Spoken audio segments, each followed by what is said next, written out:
Hello, boils and ghouls. You are now tuned in to PVD Horror Podcast. Pleasant screams.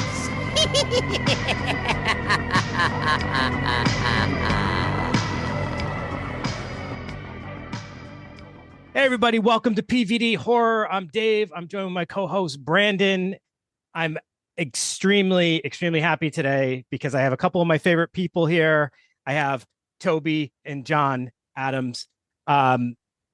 We will be talking about Mother of Flies, which I am so excited to dig into. But if you haven't seen it yet, you need to stop this episode right now, put it on pause, go to Shudder, watch Mother of Flies, and then come back and then listen to this, because there might be some spoilers or just some stuff that you're not ready to hear yet until you see the film, because I want everyone to be able to make their own interpretations. But John, Toby, thank you so much for joining us. Good to have you back. Dave and Brandon, it's great to be here. Yeah, it's great to be back. We love talking with you guys. We talk to you guys a lot on social media, in person. It's you're great people, and this is fun. Three's a charm. Yeah, it's been fun. You know, we met like so many years ago. How many years ago was that? Like when Hellbender first came out, and you know, I finally got to meet you guys in person at Fantastic Fest. So that was a really cool experience. And you were able to, you know, premiere Mother of Flies, you know. So what have you guys been up to, you know, just, you know, in your off time and everything, like between filmmaking and stuff? What have you guys been up to? There's no such thing as between filmmaking. I figured. Luckily, our life is continuous, and we get to keep making films because we love telling stories and we love being with the girls. So we're working on a new movie, and we started. When did we start? Like really cranking it out. I mean, basically, when we saw you, Brandon, like we were already like we had our idea, we were moving, and so yeah, there's no stopping. Yeah, now that's your 10th film, right? Yeah, I think you're right. And yeah, we were out today in 2-degree Fahrenheit weather. Holy shit, yeah. And shooting some great stuff and really important for the end of the movie. It was fucking cold. But it was worth it, and it was beautiful because that snow is just so cinematic and gorgeous. Nice. Now, can you tell us a little bit about that project, or is that still on hush right now? No, nothing's hush. We're open book. We're not great with rules, you know. No, you know what's great about being a part of the community, the horror community, talking with people like you, is we learn so much about art. We learn so much about ourselves. We learn so much about what we're doing. We learn so much about what people like and the conversations. That's kind of the zeitgeist of what's going on.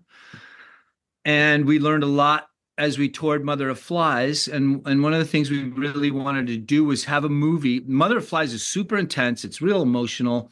It's packed with, like, it's a slow burn, but it's not slow to us. Like, people call it a slow burn. It's not a slow burn to us, but I understand why they say that.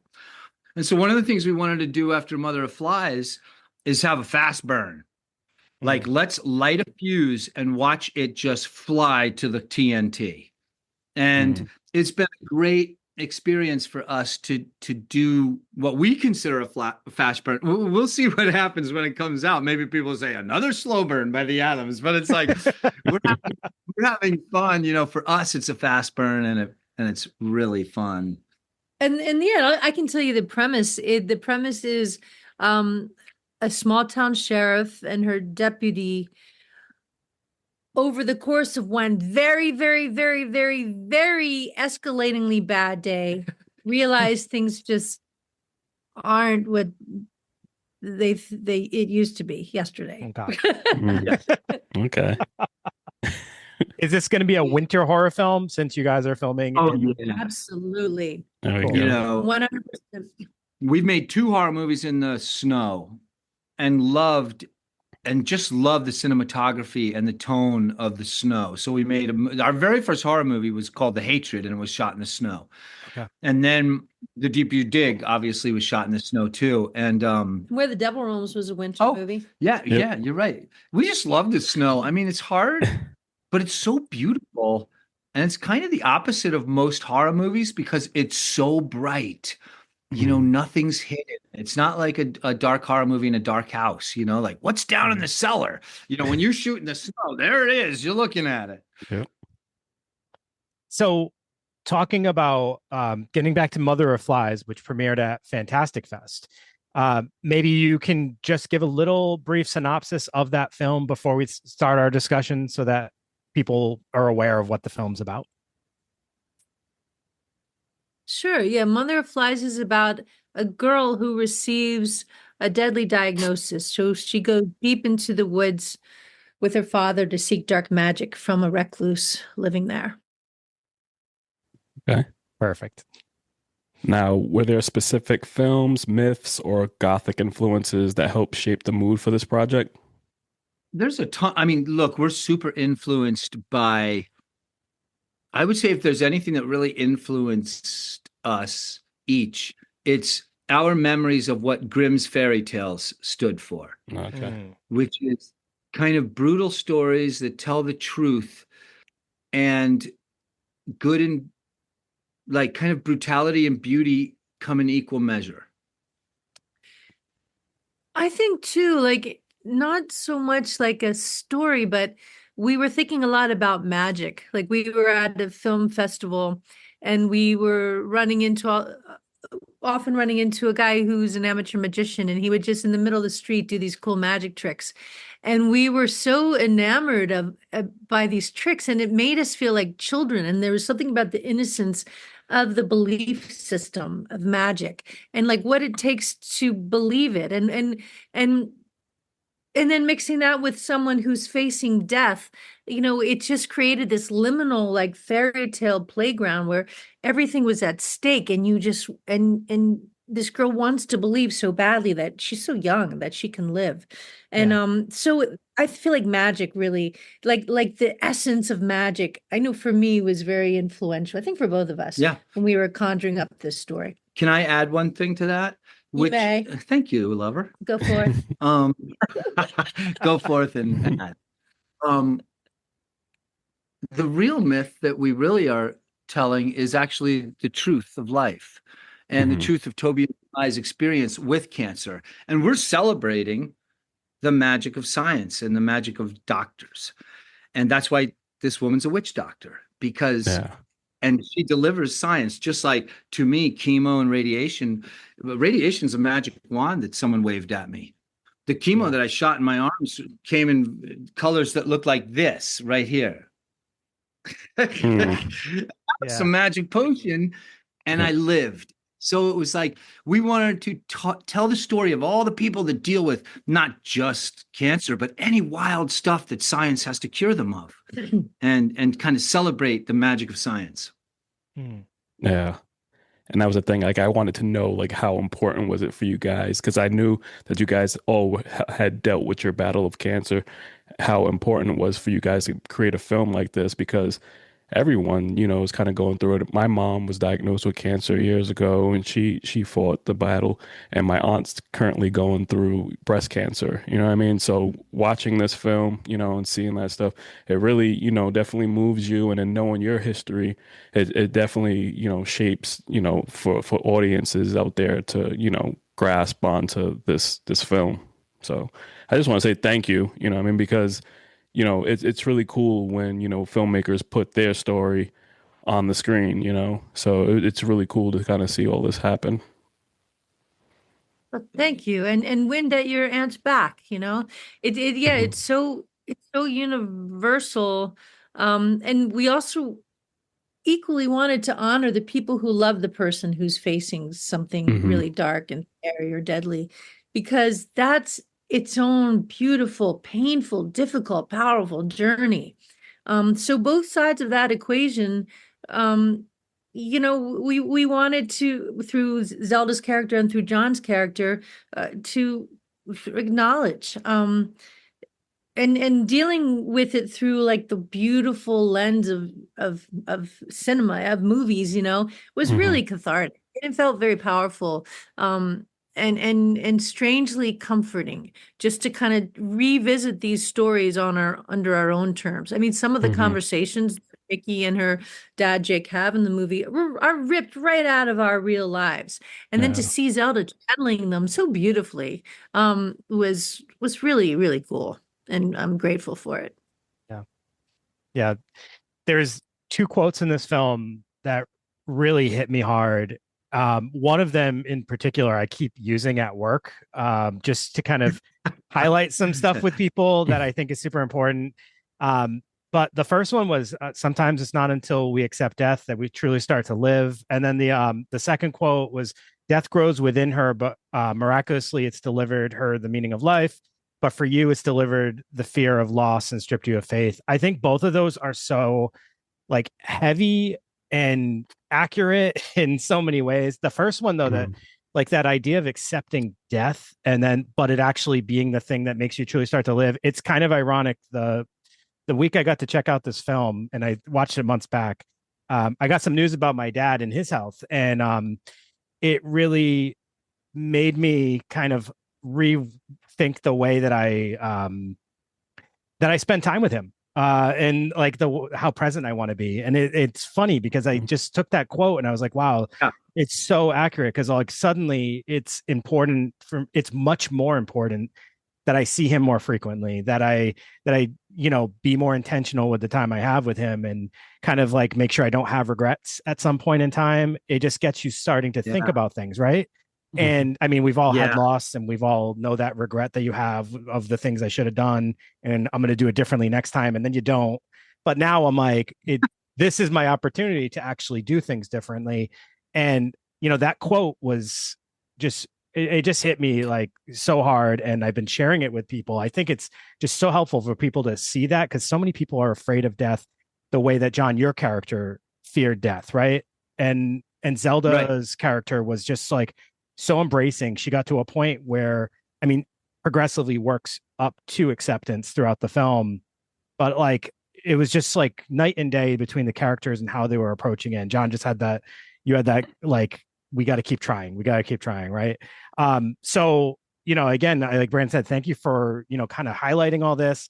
But I just kind of wanted to share how impactful I found those lines, and just how meaningful this story is about how we embrace it, the fear that we have. Sometimes we push people away, as you see Mickey kind of push her dad away at the end. There's so many range of emotions that you see, and you guys captured it all so well. I couldn't have a higher, more thoughtful compliment than that. Thank you. You're welcome. That's what we wanted to talk about. Exactly that kind of thing. So one of the things you touched on was the meaning of life. And Solveig says that about the daughter to the father, and then says, but it stripped you, Yeah. I remember when I got I got a big tumor cut out of my neck, but they didn't know whether it was cancerous or not until they cut it out. They sent it off to the magic lab, and the magic magicians looked at it and called me up on Monday and they said, are you alone? And I knew when the doctor asked me that I was fucked. Right. I was like, no, I got a friend here. And he's like, okay. Yes, it turns out that you do have cancer. And what struck me, because when he said that, I couldn't speak for a second because it hit me like a hard slap in the face. And I couldn't speak, but I remember the meaning of life hit me like as hard as that slap in the face hit me, which was like, all right, I just found out what the meaning of life is. And from that point on, I've had the meaning of life, and the other side of that is when they gave me percentages of 50-50, I had to immediately make a relationship with death. because I needed to become comfortable with death, because I was like 50-50 means that's 50-50. It's a coin toss. And so I really needed to make a relationship. I needed to fall in love with death because that's might be my next partner. And those two subjects we all deal with. And so it's really just invigorating and wonderful that the horror community talks about this kind of stuff, and that us as filmmakers is allowed to talk about these kind of things, and that we're all talking about them together. It's because we're all in this together, and it's very helpful to have the company and the compassion and this dialogue, together. Yeah. So. Yeah. Do you want to add anything to that, Toby? Well, it's Zelda, right when we were thinking of making this movie, she discovered she carries the same genetic cancer syndrome I have. That they call it a syndrome. It's called Lynch because you're just vulnerable to like a number of cancers. And so they just bunch it all together into a syndrome. And it's so sexy. They used to call it family cancer syndrome. And I think they realized pretty quickly that does not sound very promising to anyone who has it. So they changed it to Lynch, I guess the person who had kind of discovered it. But and at first I remember really worrying that if we made this movie, it would create some kind of stigma for Zelda, and that she would be walking around feeling like there was just a ticking like clock above her head. And so I had to talk to her about it, and she was so cool. And she said, "No, fuck it.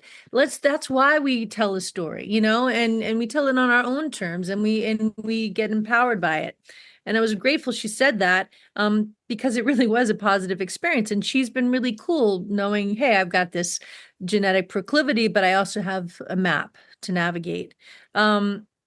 But for me, the most rewarding thing for all of us, and this includes Lulu, who doesn't carry the gene, but is the conversations, like John said, that we're having with you, that we have with people who are moved by the themes. It's not everyone's cup of tea. Those who are having these existential conversations at this moment in time is a great human bonding experience that I really appreciate.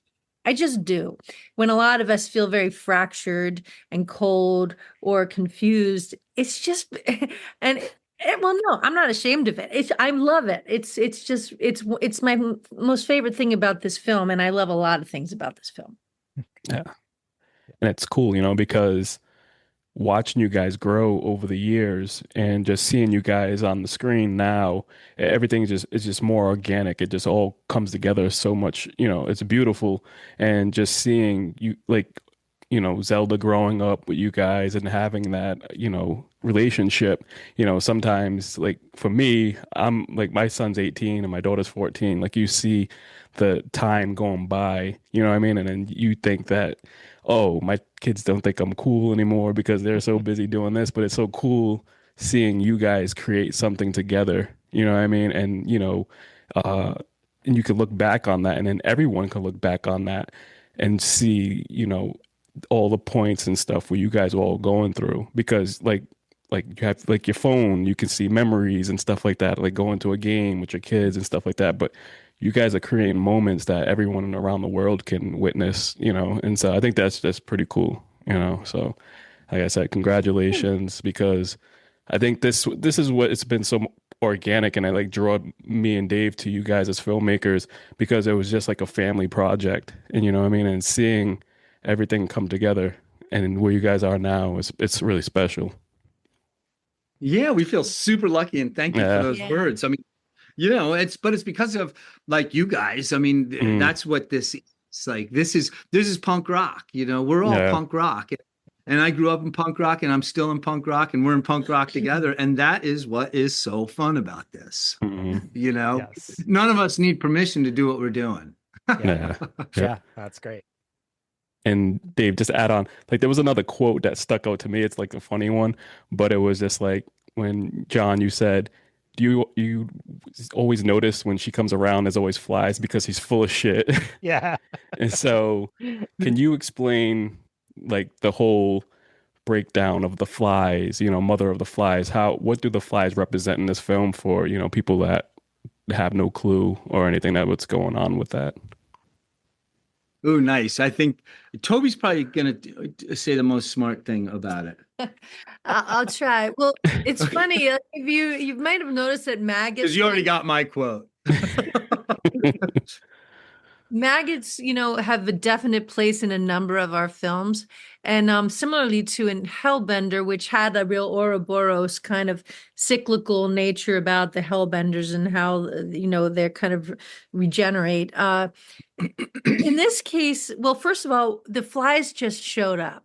Like, I don't know why they love me so much. I don't think I'm that stinky a person, but they loved me. I was sweating a lot, I guess, in that wool, like robe.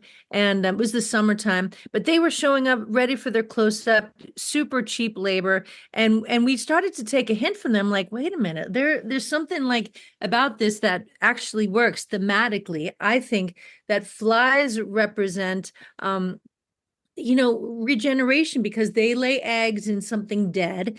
Then these eggs, the larvae are born and they eat off of this dead material, and then they turn into flies. So there's a beautiful cyclical nature there. And for a necromancer, which is what Solvig is, it's just the perfect emblem of birth, death, back and forth.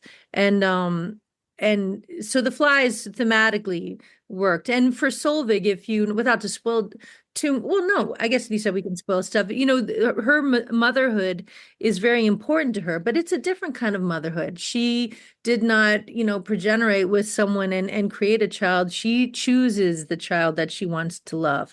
I think she's super progressive and modern in that sense, considering how fucking old she is.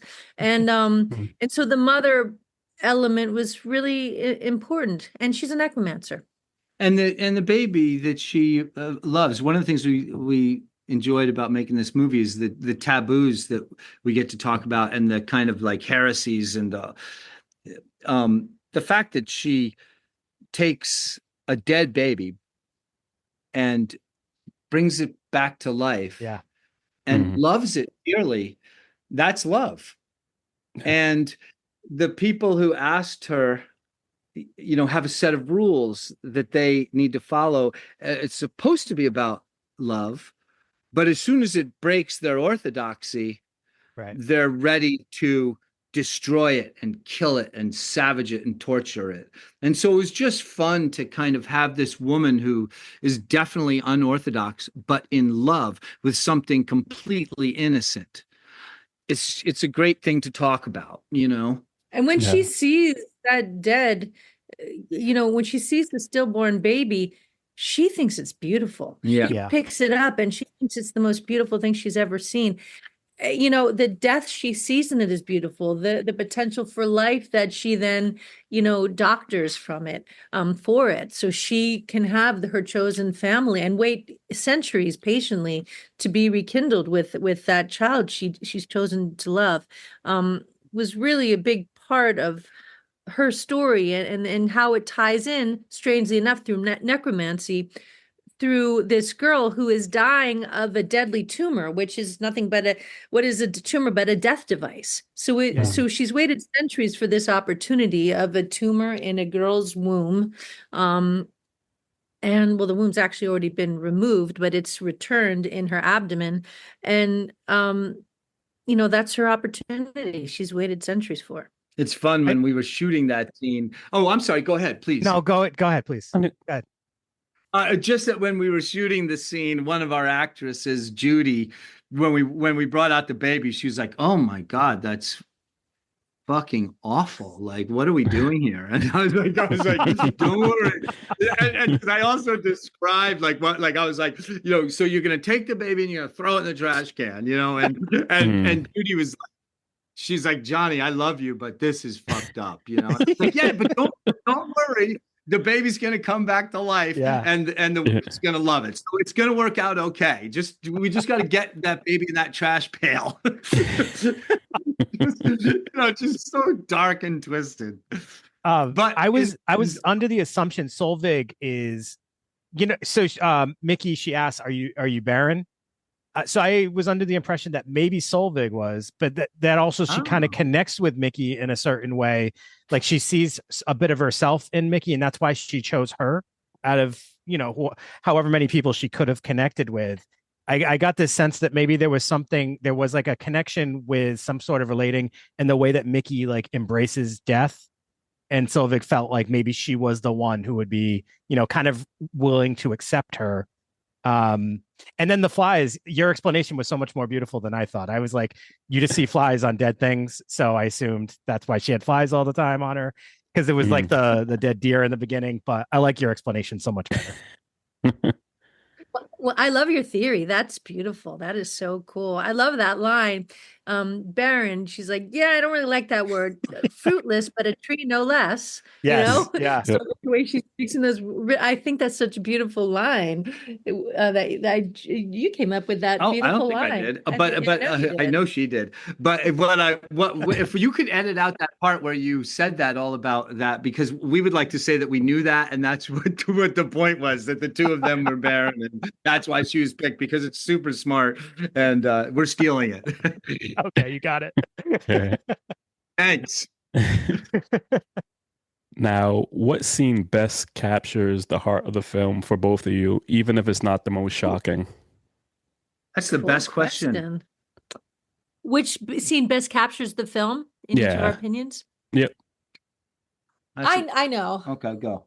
Well, I think that the scene where John and Zelda's characters are walking, and we hear them in voiceover while the camera's in the grass and a little spider crawls across, and it's beautiful summer and flies are flying and spiders are crawling, and they're talking about the ways that John's character would commit suicide if his daughter dies. I think is a beautiful. First of all, that represents us very much, because we have these kind of dark conversations, but we make sure we laugh a fucking lot. And we laugh in the face of darkness. It's important to us. And I think that scene represents how much love there is in this film. And as dark as it is, when you have as dark as it goes, you can have that much love. And I think this movie is about that. It's about, I think love is a kind of invisible warfare within a body. It's within a body, but between bodies, but it's invisible, it's beautiful energy. And for me, yeah, that would be the scene. I love that scene. I'm glad she talked first. While she was talking, I realized what mine was. It's definitely when Solvig is getting stoned to death and buried alive. She recites a beautiful poem about the beautiful complexity of life. And that's, to me, the whole point of the movie. I love that. There you go. That was a powerful scene. There's a lot of powerful scenes in this. Can I ask you guys that's the same question? Yeah, I've been going don't through in my mind? head. Brandon, do you have one? I was still trying to formulate that because the few scenes come up, but Toby, I was gonna say the scene that you brought up, the conversation of, John and Zelda walking and talking about that, that definitely caught my attention more. Because it was just like you said, it was just something special, like, going and then knowing your history and going through things, and just that conversation. It was deep, for a father and daughter to have. So I thought that was pretty cool. Oh, cool. For me, I don't know if it captures like the entire theme of the film or anything, but this one was one that brought up a really big theme, I thought. With the one where Toby, you and Zelda are doing the holy water scene. And yeah. you dump the holy water on her, and she was like surprised you would do that, and she's like, I forget how it came up, but you were like, do you believe it's working? And for me, that kind of like that whole dialogue that you guys have there, and then ultimately it's just river water or whatever, but it was more important about what she believes than what it actually was. And I think that's so much about the way we view death, the way we view faith, the way we view life. It's about what we believe. Ultimately, none of us know the truth. None of us know what's going to ultimately happen. It doesn't matter. It's about what we believe. I talked to a kid once. He was like 9 years old, and he was petrified of death. It was like keeping him up at night. And I was like, well, what do you think happens after death? And he's like, you close your eyes and then I guess you go into dirt. I was like, that's terrifying. I was like, what do you want to believe happens after death? And then he came up with a few thoughts. And I was like, well, I want you to, next time you think about death, just kind of like think about this ulterior thought instead, and then try to distract yourself. It like immediately had an impact on this kid where it was like helpful to him. And it was like that, the fear of the unknown and like not knowing what to believe and stuff like that is ultimately kind of what gives us fear, I think. Right. So if you can, if you have faith in things that are helpful to you, then, you know, it's going to be helpful in you progressing. It's going to be helpful in your healing or the way you live the remainder of your life. So that was kind of what I extracted from that scene. That was a super long explanation. I'm sorry. Like 20 minutes. It was great. You're good. Yeah, no, it was great. Yeah. That was great. I think another thing that we wanted to touch on that particular scene is the belief in magic, but magic also representing, again, I'm going to cut it back to science. One of the things that my nurse told me when I first, day one shooting chemo, sat down in the chair, she could tell I was nervous, and she, you know, like, she was great. She'd always touch my arm, and like, she was so great. Her name was Kathy. And she said, one of the things that's going to help you is if you believe in this and you have a sense of humor about it. And, you know, she's like, the people that come and don't believe in this and just are completely pessimistic, it's too hard for them. So she was like, just believe in what we're doing and try to laugh. And I made it. So those words to me I always will thank her. And so we wanted to address those things, like about the positivity of belief. You know, it doesn't have to be like, I believe in God's going to save me, or it's just, I believe in what I'm doing. I'm going to believe in what I'm doing. It can be making a movie. You know, it's like, you don't make a good movie if you don't believe in your movie. You know, if you're the whole time being like, this is going to suck, isn't it, Toby? Well, it's going to fucking suck. You know? John, you just made me think of something that actually what she said is like totally online with this whole thing. There's this guy, Viktor Frankl. I'm not sure if you guys are familiar with him. He's like one of like the lead like founding fathers of psychology and stuff like that. But he was in the Holocaust, and he would tell afterwards, he would tell stories about what it was like in the concentration camps. And he would say, like, you would assume that it would be like super depressing. Everybody's, you know, like just given up. Quite the opposite. He said you could always tell, like the moods there were like people were laughing, joking around. You could always tell when someone wasn't going to survive, because those would be the people that didn't believe that they were going to, you know, they kind of gave up on, you know, thinking there was a future for themselves.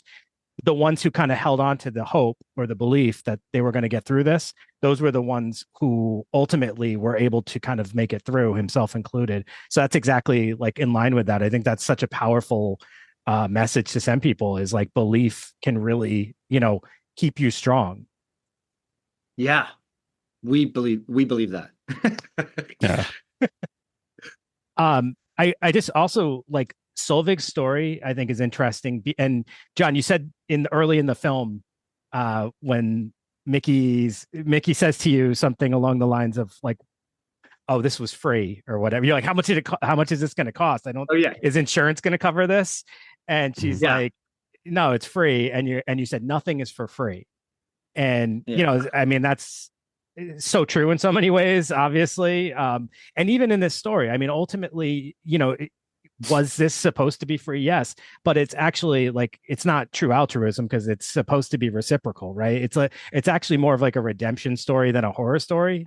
I guess it's a redemption story guised as a horror film, because like Solveig's story is just about kind of getting back what she lost, right? And finding someone who will reciprocate that for her if she will do something for them. And I just thought that was a really interesting thing that we don't always see in horror, where our so-called like villain is actually a really sympathetic, empathetic character who just is looking to get something back, but also give something as well. And I thought that was powerful. Like, you know, when you guys were creating this, was that ultimately always your story, was to make Solveig kind of this like fallen hero kind of character? I don't know if that's the right way to put it.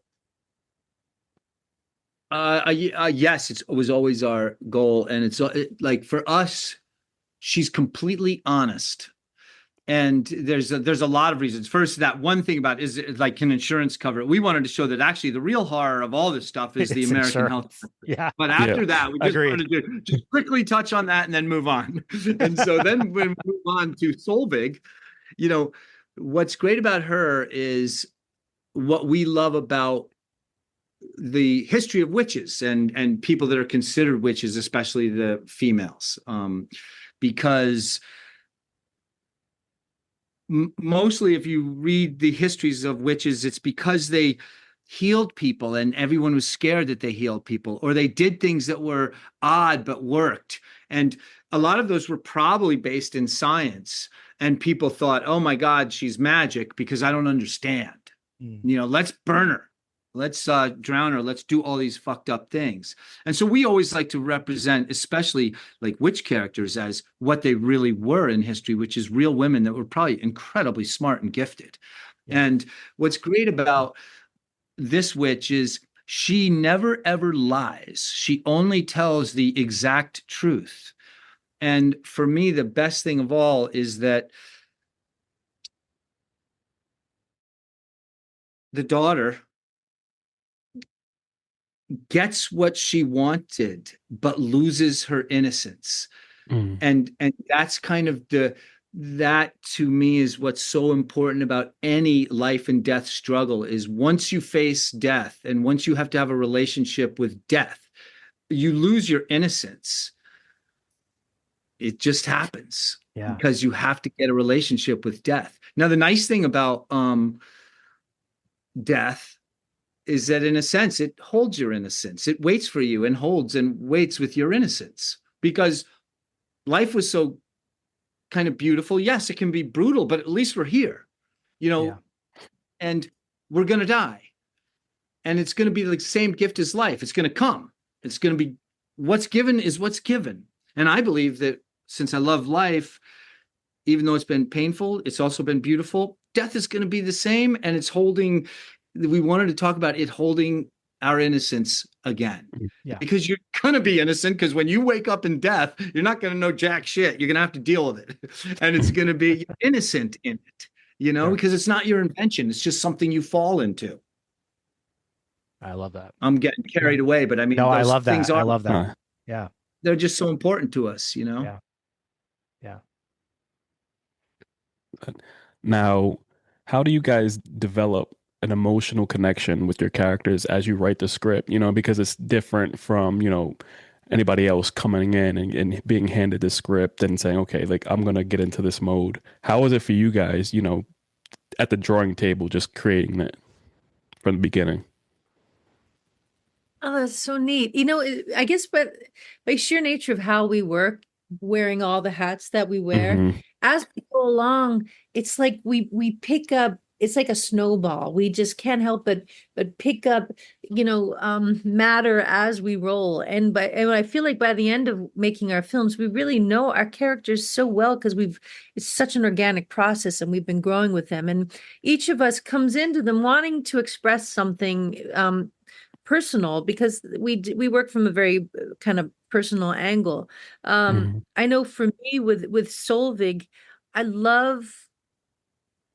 kind of knew I would fall in love with her pretty fast, because I loved the idea of necromancy and I loved her intimate relationship with things dark, but all the love that was in her. And for me, I grew to feel like her necromancy her death work was really a kind of intimate work, like intimacy, sort of sex work with death, to be honest. Because for her, it is a transaction. She definitely wants something from death, but she's giving something to death as well. She's giving comfort. She's lulling it. She's giving it warmth. And so that's where we start out the movie in that kind of, very intimate scene, naked, writhing around in like carnage, because she understands death is beautiful in its own way, and it craves the light, it craves warmth. She says, life is a drum, but death knows only silence.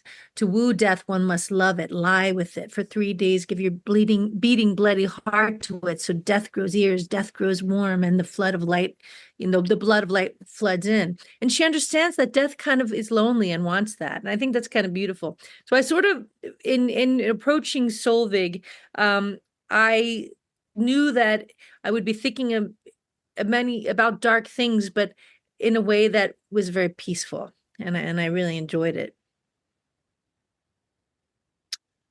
I just try to survive acting. I don't love it much. I love being with the girls. I try to listen to what they say about my character. And I know that Zelda started out the movie a little on the sad side, and Toby and I both were like, hey, this one, it's a brutal subject, so you need to be a powerhouse. You need to be like very positive. You need to be super strong, like melancholy. Like, this is a story about cancer, so like there's a million melancholy stories about cancer. Let's do one that's like not. Let's do one that's, this girl is a young girl with power and individualism. So I think we just listen to each other and guide each other what we want to see. That's the nice thing about 3 directors. Mm-hmm. Yeah. There's an early shot of Zelda when she's still at school and she's on the piano, and you can see you get the shot of her at the piano, but then like the way the piano's opened, you see a reflection of her as well in that same shot. And her friend comes over to her, asks her, is it back? Obviously knowing, and Zelda doesn't want to share it at that time. And I thought that the visual matched with that like interaction kind of just like really pointed out to me like what we show externally versus like what is actually inside, like the things we keep to ourselves versus, so like persona and shadow, things like that. Like, I just thought that was a really neat shot. Did I read too much into it, or was that like an intentional thing that you guys were doing there? Well, it's absolutely intentional now that you've mentioned it. So could you edit out this part too, so we can pretend it's our idea? Yeah, no, absolutely. That was more art than theory, because when Zelda sat down at the piano and I brought over the tripod and I set it up, I saw like just by out of luck, I saw the reflection in that glossy underbelly of the piano top. And I was like, oh my God, like, Jesus. And this was our first day of shooting too. So it was such a great omen, right? It was really nice. And, reflections, you're like, I could go, I'm going to take your idea because it's really great. So the next time someone asks us about it, we're going to say that. But I want to thank you, first of all, for recognizing that image, because you're the first person who's brought that image up. And it was really fun. And I knew reflections always have a spiritual element. A reflection in a piano has a really spiritual element because there's music with it and joy, And you're right. It was fun to have her lie. That was just a neat start. It was an important start because it does show she's powerful enough. Like, this isn't going to be a dramatic thing. She's powerful enough, going to stand on her own 2 feet. And it also showed how, like, it's like how Solvig says to her later, so old and yet so young in your bones. Yeah. For like a 20-year-old kid to have to like lie like that as a gift to her friend, so her friend doesn't worry, it says so much about her character, how like mature in a way. She just already knows, she's learned something so much that most kids will not have to think about. It was a powerful lie. And she eats cheeseburgers with her dad, even though she knows it's going to be sick. It's like that happened to me with my dad. I did chemo, and he was like, we were in the city, and he was like, let me take you out to lunch. And so he took me out to this fucking, like Irish bar, and we had cheeseburgers, and I loved being with him. And I walked out and fucking puked all over the place. But the point was more, I wanted to hang out with my dad. Yeah. Being there in that moment. And another thing with that, it's interesting because later in the movie she says something about you say to her like, we're a team, and she goes, we're not a team.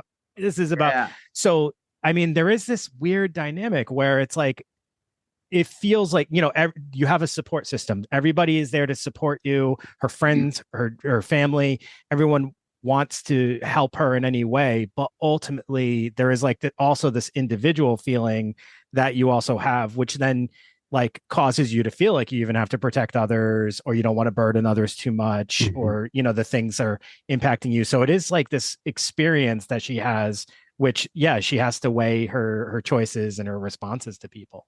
It's a very, you know, unique dynamic in that way, where she's the one experiencing it, even though there's a whole team of people that care about her and are trying to be there for her. That's right. It's one of the hardest truths of being alive, is that you are alone. Yeah. You can come up with as many myths as you want about not being alone, but you are. Yep. And then to like bring that all to full circle, it like getting the test results, you know what I mean? You see like how John, your characters just grasped onto it when it was just like, no, we don't need to get retest. Like we believe, you know what I mean? So it was just like, that was special to like break it all together. You know what I mean? For those scenes to come together for that, I think that was really cool. Yeah. Yes. Thank you. I mean, you guys are nailing it. You're nailing all these little nuances that are quiet little things that we all know why we did these things, nailing them. And so that's really wonderful of you guys.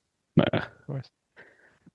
John, we know we just talked to you about, you know, acting, and you were saying, oh, I just kind of go with it.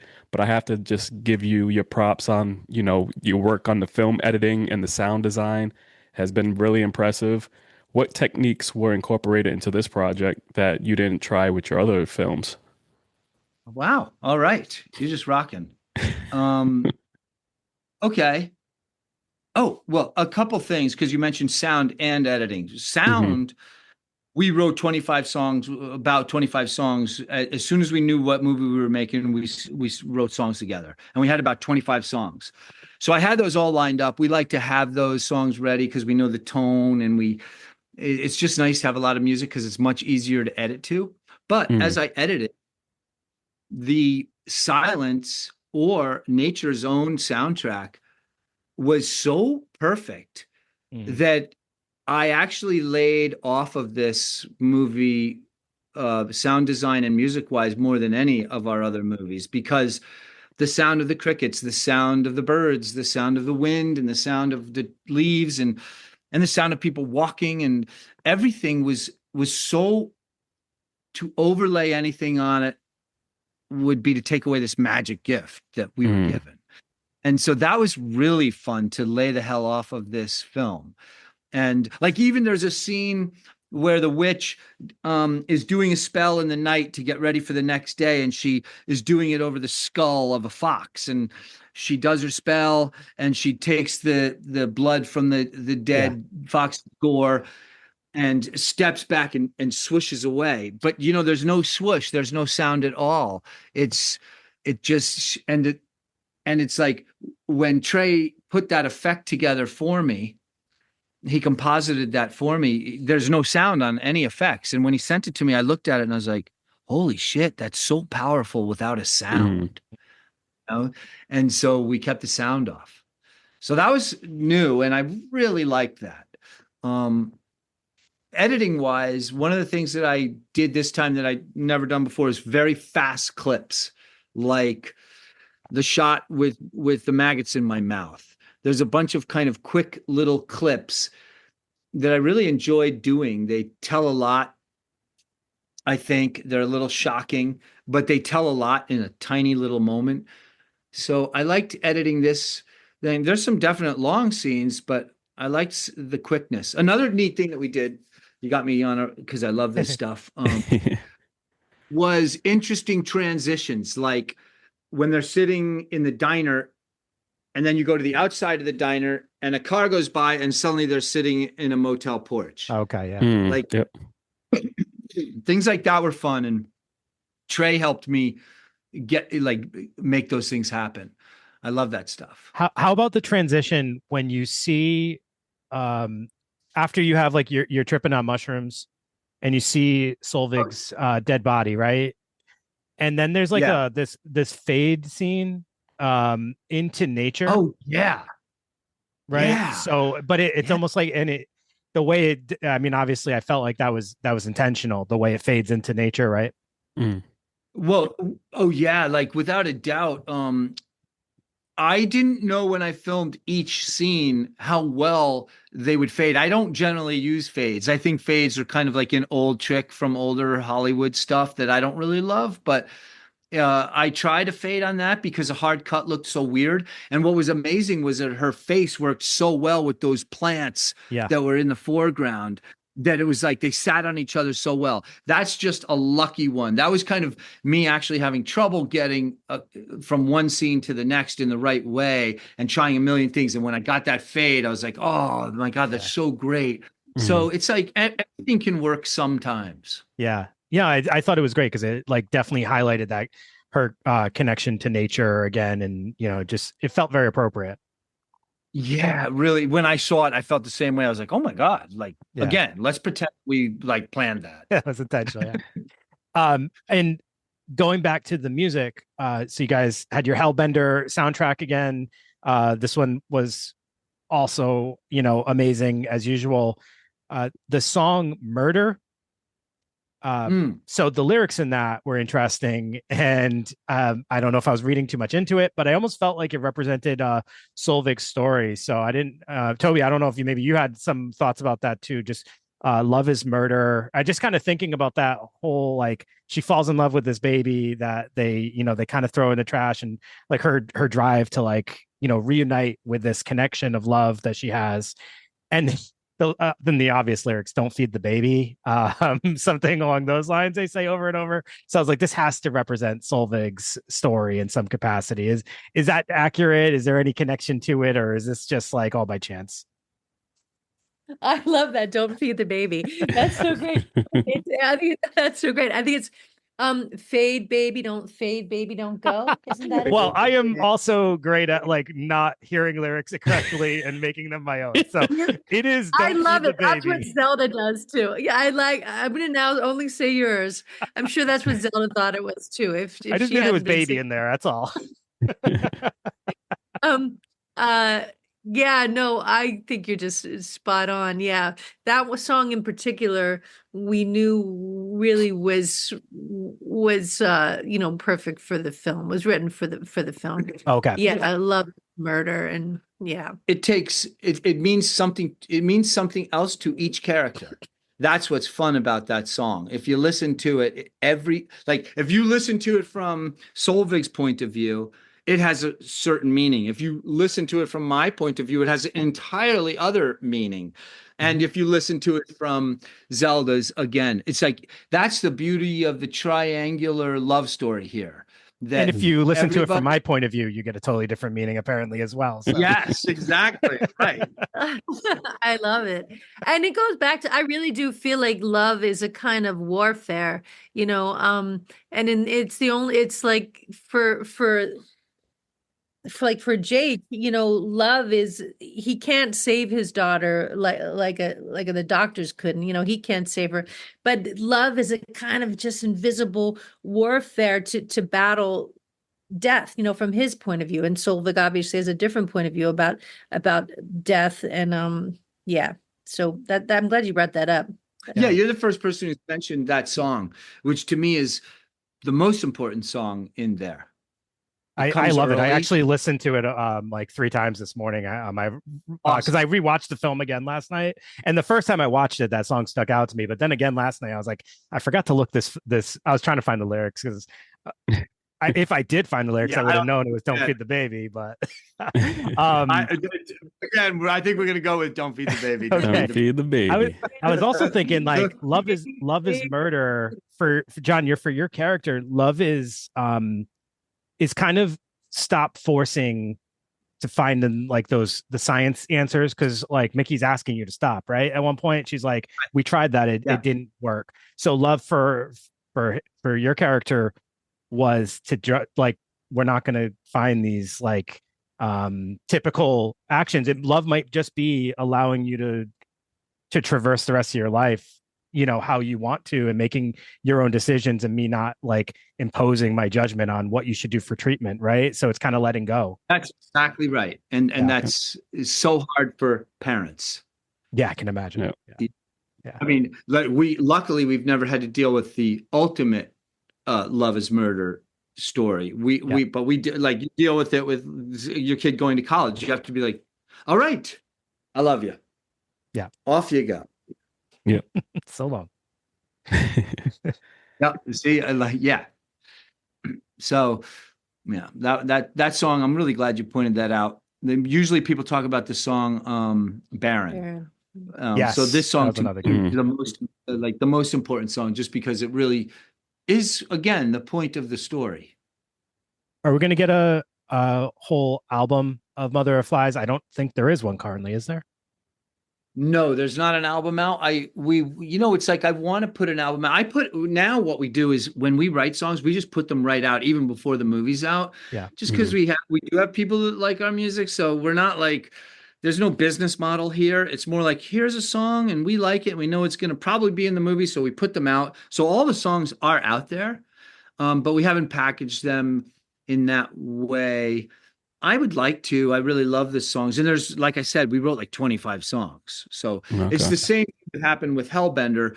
Hellbender, I think, had 12 songs in it, but we had also written 20 something songs. So when we put out the album, there was 20 something songs. Yeah. Okay. Yeah, I hope you do. I've personally have been trying to get back into like listening to full albums. I think it's a important experience to get back to because, over the years we've gotten away from the album experience, but that's how the artist intends you to listen to it. So I've been trying to get back into that. And I think there's value to that with soundtracks as well.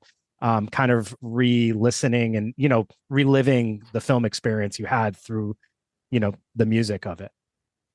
Well, I love that. That's empowering. Because I do want to do those things. I always do wonder, does anybody care? Do you know what I mean? Do they, So thank you. Yeah, of course. So you guys are working on your current film. Obviously, we'll have some time, to digest Mother of Flies even more before we see that. But what else do you guys want people to do to support the Addams Family, to support Mother of Flies and upcoming projects? How do people support? Just the conversations we have when people reach out to us are really wonderful. They are super uplifting. They make it all worthwhile. I mean, I guess we'd be making movies anyway because we love it, but it sure is fun and validating when people write and say, "Hey, I like what you're doing," and I'm gonna do. Someone wrote me and said, "Hey, I'm now gonna start making movies with my son. It's like a cool way for us to bond." I'm like, "Do it, please." That's awesome. And so I just think that I love it when people feel free to connect with us. And then we just building our family like we have with you and so many people who are also independent, creative, people getting inspired by what's around them. And I love that. And we really welcome it. Yeah, I'm the same as with what Toby said, which is right now what we're doing. That's the support. It's like, it's not fans, it's friends. Tonight, there's about 5 different things that you taught us about our movie tonight. More about life. And like Toby said, I think when we started this whole conversation, right now in this day and age, it's really great to have human relationships that are like this, like us tonight. And that's it. That's all we want. And honestly, that, just to kind of reflect that back to you guys, this is why we love having you guys on. It's why, when you guys have a new project coming on, I love to be able to allow this space here for us to chat with you, but also for people to hear you guys talk about your film. And because you guys do care about this and you do care about connecting and all that stuff. So you're just super, I think I said this the last time we talked and I'll say it again. You guys both just super like genuine and authentic people. And I think it comes across in the work that you do. And I don't know, where the horror community is so much better of a place for having you guys here. Because I think when we have people that come in here and they're just so into the craft and into the connections and get it. They get why we love horror so much and why we love this community so much. I think it just kind of like exemplifies like this big point that Brandon and I have always strived to show people is like the horror community is the best community in our opinion, because it's like filled with so much life and caring, despite the fact that we love grisly murder. There's so much more to it. It really is like eye-opening. Can I ask you guys a question? Right, you guys watch a ton of horror. You're schooled in it. What do you think is the 2026 kind of zeitgeist? You know how like every year it's like, oh, there was so many movies that had this zeitgeist to it. What do you guys think the 2026 zeitgeist is? Oh, that's a loaded question. Oh man, I don't know if I know yet. So you mean like this overarching theme that just seems to be present in films? Is that kind of what you're getting at? Yeah.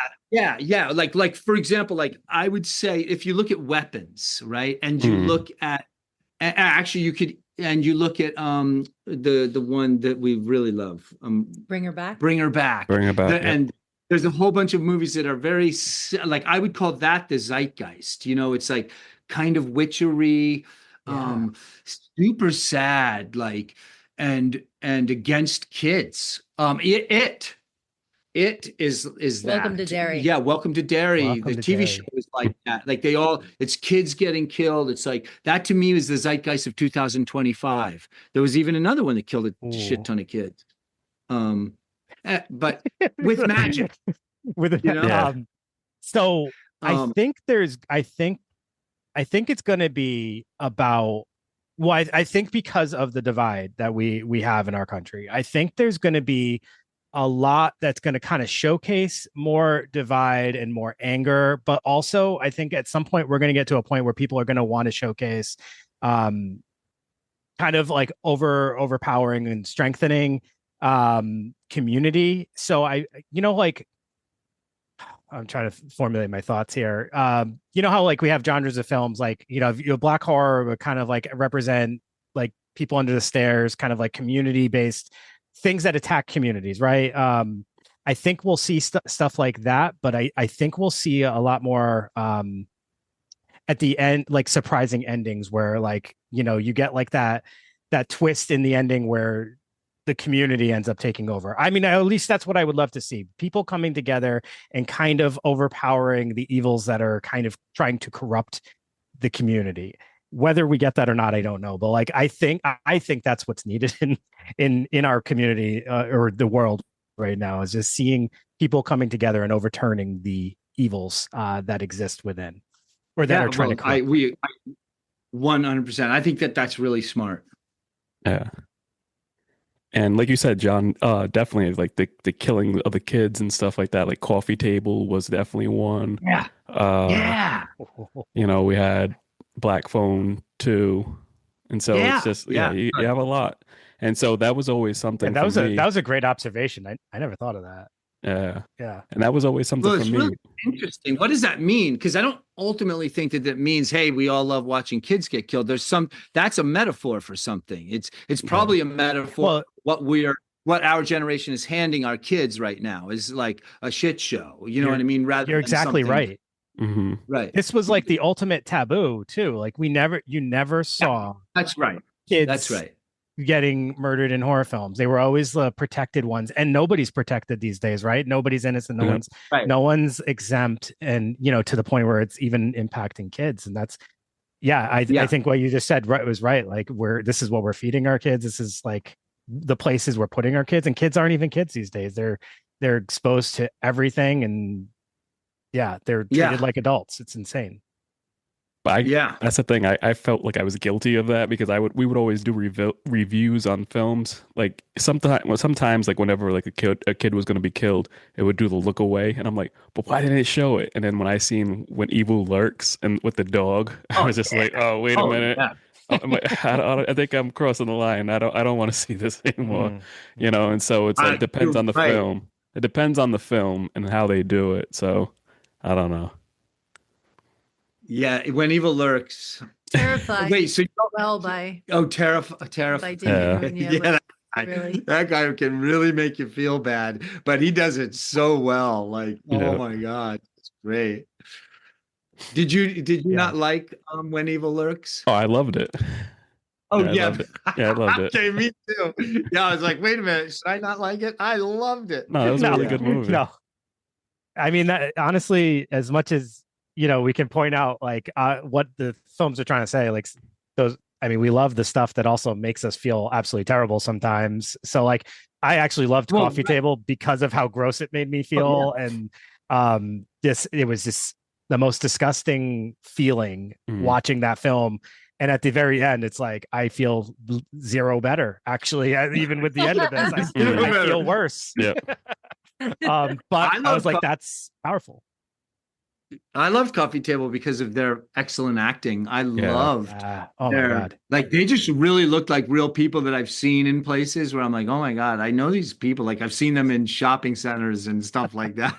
It was really great. It really Loved was that one. from this and the skeevy the coffee table salesman to the brother Oh, who's like yeah, this, yeah. everybody. Yeah, super effective.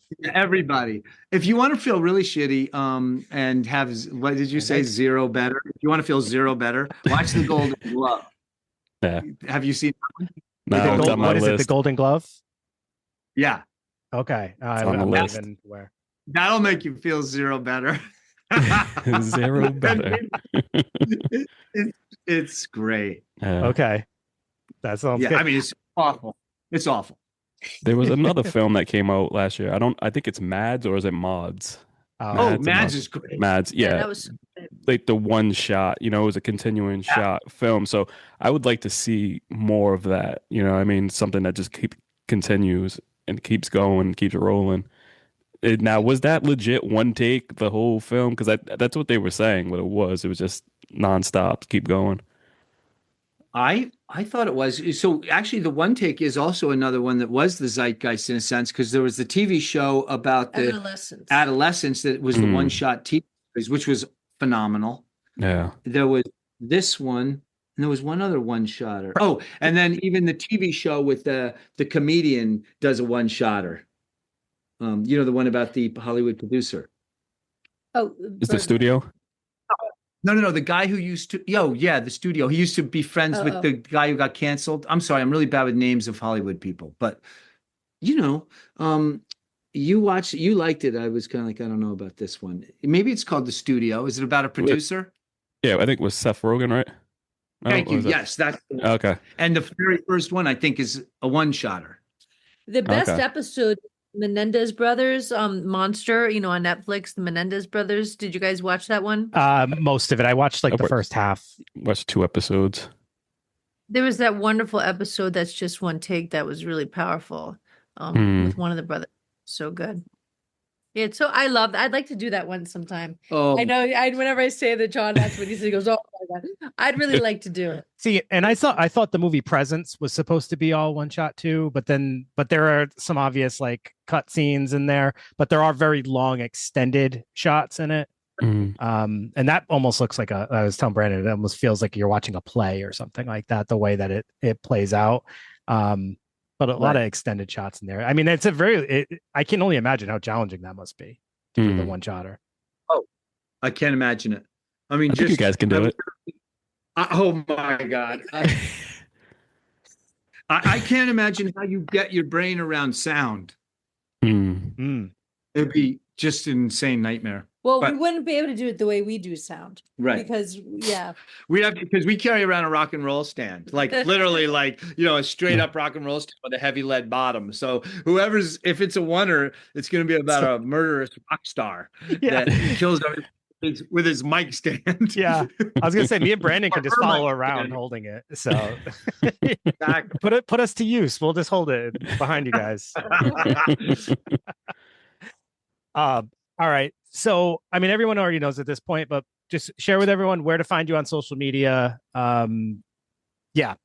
Individually, I guess, and Zelda too, in case people want to find her social medias if she's willing to share. Great. Yeah, on Instagram, adams.family.films is the main one. I've got one at Toby Poser. Zelda is Zelda Adams, so only one A in between Zelda and Adams. And then Lulu is the real Lulu Adams. Yeah. And I'm just Um, on Facebook. You're on Facebook. The old, Ugh, believe it or that's like not, I'm still that's on like the old, our the old. I love it. I'm lame. That's a great I'm help. not going to pretend I'm not. no, it's not even that. It's just Facebook just feels so hard to keep up with. It's like our Oh. least favorite of all the socials, but it's like a necessary evil. Mhm. Got to do them all. I don't think it is a necessary evil anymore. I think it really died a couple years ago when it got overrun with politics. That's why we jumped to Adams Family Films on Instagram, because it was pretty unpolitical. Now that can be political again too. There's nowhere to hide. Exactly. It's all kind of unavoidable. Yeah, guys, thank you again for spending the evening with us and having this conversation. Thank you. David, Brandon, thank you. We just love talking to you. Yep. And you teach us so much about, like John said, our own films. And you guys have something good in the water at PVD, because you guys have some good people there. Thank you. Great community out here for anyone watching or listening that hasn't been out to Rhode Island. It's a good community out here. So check it out. Drogo community, and yeah. Well, peace, you guys. We Thanks hope a lot. to see you soon. Thank you. Yes, All right. absolutely. Everybody watch Mother of Flies on Shudder today or tomorrow, one of those days, but very soon. And yeah, you'll enjoy it. All right, everybody. Have a great night. We'll see you next week with a new episode. See ya.